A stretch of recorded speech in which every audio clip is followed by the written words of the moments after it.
Hi, welcome to my channel. It's Stacy Mahi again. Today I'm talking about getting opportunities. So a lot of people have reached out to me via LinkedIn, Twitter, like across social platforms around opportunities, and um decided to talk about it today so I can always refer you back to this video. So I understand it's difficult to get jobs out there, but there are a number of things you can do to get.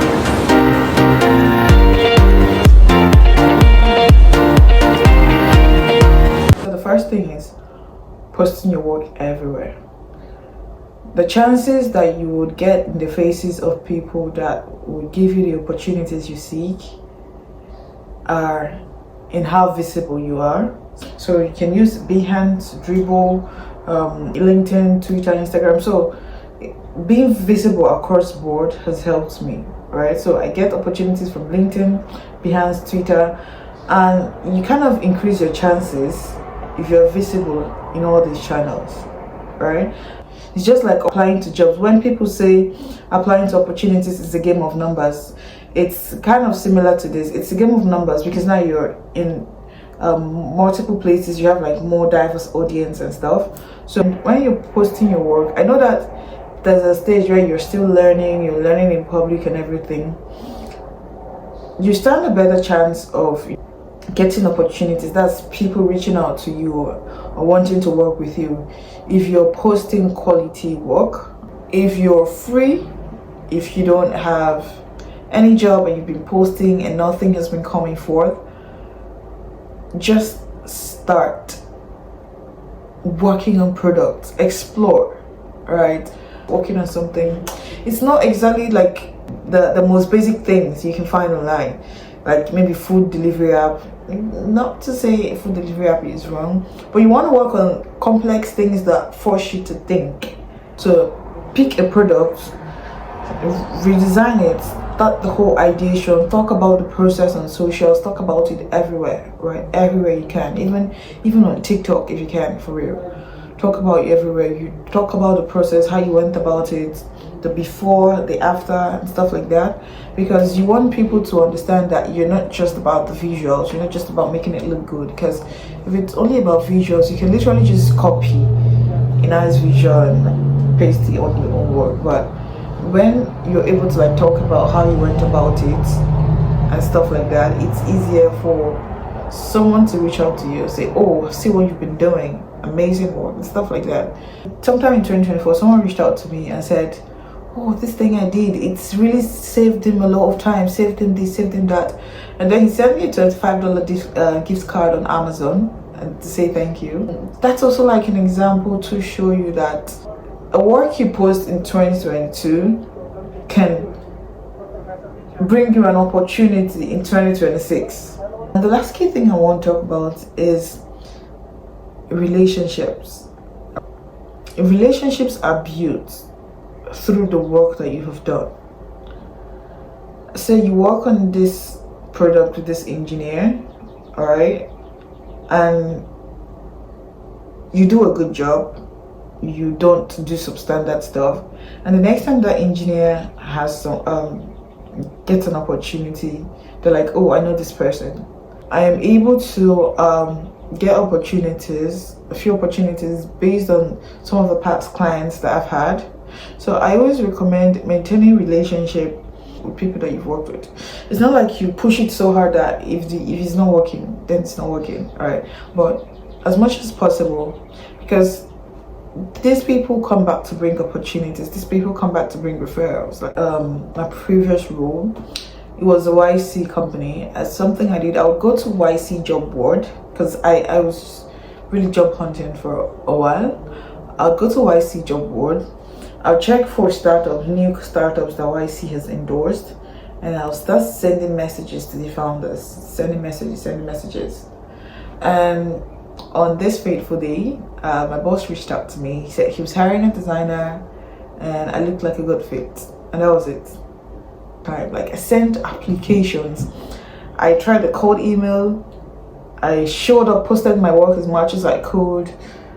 I started doing like side projects, like I always recommend to people, side projects. Like some of the things I'm talking about now are things that I've done, but then at the end of the day, it's one that's going to work for you, right? Him reaching out to me was because I was visible. If my portfolio was somewhere in the background, or I wasn't showing up anywhere, or I wasn't sending out these emails and stuff, there's a higher chance that I wouldn't have been seen, right? So this is to encourage you, because I know how interesting it can get. Everyone says do this, do that, and then you've done all of that, but still nothing's working. So keep at it. I mean, it eventually has to work. The last thing I want to talk about is applications. That's like the hardest part, and that's where you see people say, oh, I sent 500 applications, oh, I sent 1,000 applications. And that's very relatable, because me, I have been there. Like, so I will always recommend applying continuously apply. If it's 1,000, send it out.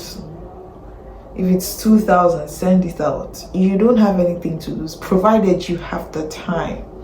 But if you don't have the time, just work on stuff, keep putting it out there. Just give yourself 2 months, 3 months, 4 months. It depends on your consistency.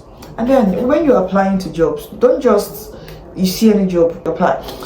You should try to, first of all, read the requirement, because there's a chance that you have your 1 year of experience and they said you have to be 8 years in design, you have to be doing advanced After Effects, you have to be, but because the title is UI UX designer, we've applied. And then the next time you're like, oh, I've sent out 100 applications and nothing. But you're not kind of tailoring your applications, trying to even read into the job descriptions and see how you're a good fit, so you can shoot your shot. So again, cold emailing can also work in like job application sense, because okay, this founder has posted this role, you've seen it, hiring manager, you pick their name, you go directly to their inbox and pitch yourself, right? And another thing that works, I think, this cold emailing, I know everybody says cold emailing, but they always keep like ignoring, they air you and stuff like that. But the idea with cold emailing could lie in how you write your messages, right? And I'm going to leave like a sample of the kind of a message that you can send, or how you just keep it short. Before you cold email a founder or whoever you want to email, you look at the company, you look at the product, you ascertain what kind of value you can add. If you've had previous experience in that industry, just you have to focus on what you can do, not like saying I am a this, I am a that. This is what I can do, this is what I've done, straight to the point, keeping it very short. Because one thing about these vendors is that they have very short attention span. Like, a lot of people are sending them emails, so I mean, what makes you stand out? So you have to, first of all, it has to be concise, straight to the point, giving you a template, and you can use that to modify as you deem fit. And you also have to like do your research on the company. Does it look like a company that's hiring anytime soon? Does it look like they're looking for designers? Another thing is your portfolio, right? So there's a chance that you've been applying, you've been showing up, you've been this and that, but your portfolio is just it just doesn't show how good you are as a designer. It doesn't give as much detail on what you can do. He reached out to me and he said he was looking for a job. I told him I didn't have a job, but in one glance at his portfolio, I figured if I were in his shoes, I would probably focus more on refining my craft, right? Refining my craft, of course, while still looking for a job. But it's really tough, it's really difficult out there. So you want to increase your chances by just continually working on yourself. So your portfolio is the first thing.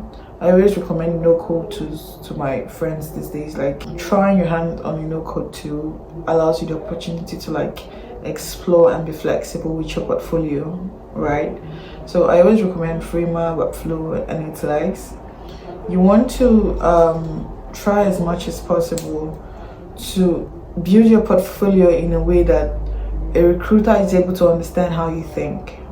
The kind of work on your portfolio wouldn't be, again, like always like food delivery, like really like the most basic products out there. You want to work on really complex stuff that can allow a recruiter understand the way you think and the way you write your case studies as well. I'm going to probably have another video on that. I always recommend one key thing in case studies: tell the story of how it happened. My journey is not complete without God. I always pray.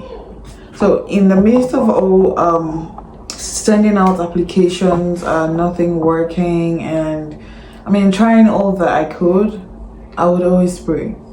So in this channel, I would recommend to my Christians, pray. God hears.